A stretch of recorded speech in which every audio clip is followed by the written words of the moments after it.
ang layunin mo lang naman magpatulong ka para makagawa kami ng batas. Kung sino yung tumutulong sa iyo at nakandang tumulong sa iyo, tinatakot mo at kukulong mo pa. Saan ka nakakita ng ganyan? Isang halimbawa yan, Kong, yung kay Grijaldo, di ba? Yung tinatanong yung Colonel Grijaldo, na halos lahat ng tanong, yun ang sinasagot. Sabi Hindi nila, lamang yun, halos lahat na dumaan sa kanila. tama po kayo, Kong. Pero hindi nila sabihin, yun ang pinaka-latest ngayon, itong tungkol kay Colonel Grijaldo. Sabi nila, kapag hindi ka kayo sumagot yan, mababa lang yung pag-alam namin ng katotohanan na isa lang ang makasasagot. Kung ako naman si Grijaldo, Opo. kasi sa pamagitan ng mga abogadong nag-advise sa kanya, Oo. Your Honor, baka hindi po nyo alam, sangayon po sa mga pagdidesisyon ng Korte Suprema, pagka ganito po ang nature ng investigation, meaning in aid of legislation, marami pong limitasyon. Isa na po ay yung tinatawag nating pertinency rule. Na kung saan, ang itatanong nyo lang po sa akin ay may relasyon doon sa batas na iniisip ninyo. So bago ko po sagutin, pwede ko pong malaman ano po bang batas ang iniisip ninyo. Mababara ka ngayon. Di, wag mo kami pakikialaman. Huwag mo kami tuturuan, hindi namin kailangan maggabi mo Ipipilit yun. niya yun eh. Ay, bakit mo ipipilit? Ito po ang sinabi ng Korte Suprema. Mayroon pong limitasyon para hindi po natin maabuso ang lahat ng bagay. Di ba? Nakalagay po dyan at nakalagay pa rin po dyan sa pangatlo kung hindi pa po nyo nalalaman. Nandun pa rin po doon sa pagdidesisyon ng Korte Suprema. Ang karapatan po ng lahat ng taong ipatatawag ninyo o maaaring maging apektado sa mga gagawin namin pagharap sa inyo ay mapuproteksyonan po ang aming karapatan. Isa po sa mga karapatang gusto namin maproteksyonan ay yung dignidad po namin. Wag niyo po kami pagsisisigawan. Wag niyo po kami tinatakot. Kami po'y pinatawag ninyo rito alang-alang sa kagustuhan yung matulungan namin kayong makagawa ng panukalang batas. Pero hindi po namin nakikita sa ngayon ang ginagawa ninyo.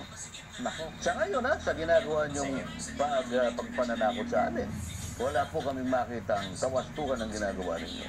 Sa tagal na po ng pag-iimbestiga siguro kung wala pa naglakas ng loob na sumagot ng ganyan. Ay dahil nga tinatakot mo eh. Yun na nga po. Aywan ko na si Kuya Benny. Si Kuya Benny naman kasi. Gumising na lang ako. Nung tinawag si Kuya Benny, sabi ni, natatandaan ko pa eh. sabi ni Kuya Benny, Opo. ako po naman ay humarap po, sa akin pong pagkakaalam, ay wala naman pong tama. Yung pagkakasabi po niya, palagay ko po kanya wala po akong nalabag at ganito ganyan. Sumagot. Yun ang akala mo. It doesn't follow.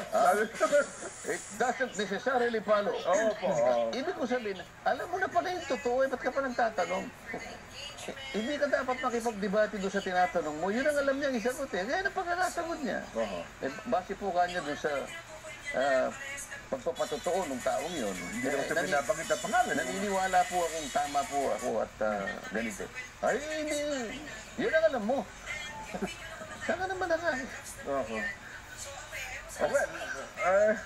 Ito naman kasi hindi pala away eh. Yun na nga po. Kasi kung ngayon ko nandun, Your Honor, alam naman po pala ninyo kung ano yung sagot, bakit po niyo ako tinatanong?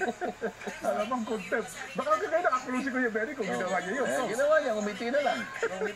Alam niyo pong ginawa ko nun. Bumulong na lang sa likod. Baka may hopya dyan. Tingin naman. Parang nangatayin ko na lang po. Pero sa mga bagay-bagay na yan ko, kasi dapat siguro talaga maliwanag, ano. Kasi, kapag in-invoke mo kasi yung karapatan mo, sasabihin nila, simpleng tanong lang eh.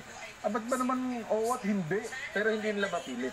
Na nga, kung sabagutan mo niya lang, oo, hindi, at saka ka lang ayos, ang sabi niya, bilang abogado, alam mo, sumagot ka muna ng oo, hindi, at kung meron kang paliwanag, umuo ka muna o hindi ka, at saka mo ipaliwanag yung gusto mong sabihin. Hindi nga ganun eh. Kasi ang inquiry nila, parang parang investigasyon ng piskal, nang parang meron ka ng kasalanan. Hindi yun ang inquiry na sinasabi, batay sa pagkakasulat sa saligang batas. Kasi inquiry in aid of legislation. Kailangan ikapit mo yun eh. Ilang tulong sa paggawa ng batas. Doon pa lang makikita mo na eh. Hindi ka pwedeng basta-basta ka na lang magtanong nang wala kang nakabalangkas na batas eh. Kaya sabi nga doon sa desisyon eh, there should be an existing legislation. An existing or contemplated legislation. So, pagka wala, paano itatanong mo? O ano yung referensya mo? Opo. Di ba? Kaya nga, ang tanong nila eh, wala nang katapusan eh. Kahit ano na lang maisip nila. Pero mukhang meron na yatang legislation. Meron na ba kayo? Nakita mo ba yung ginawa nila? Halimbawa, yung sa... Yung Halimbawa, yung extrajudicial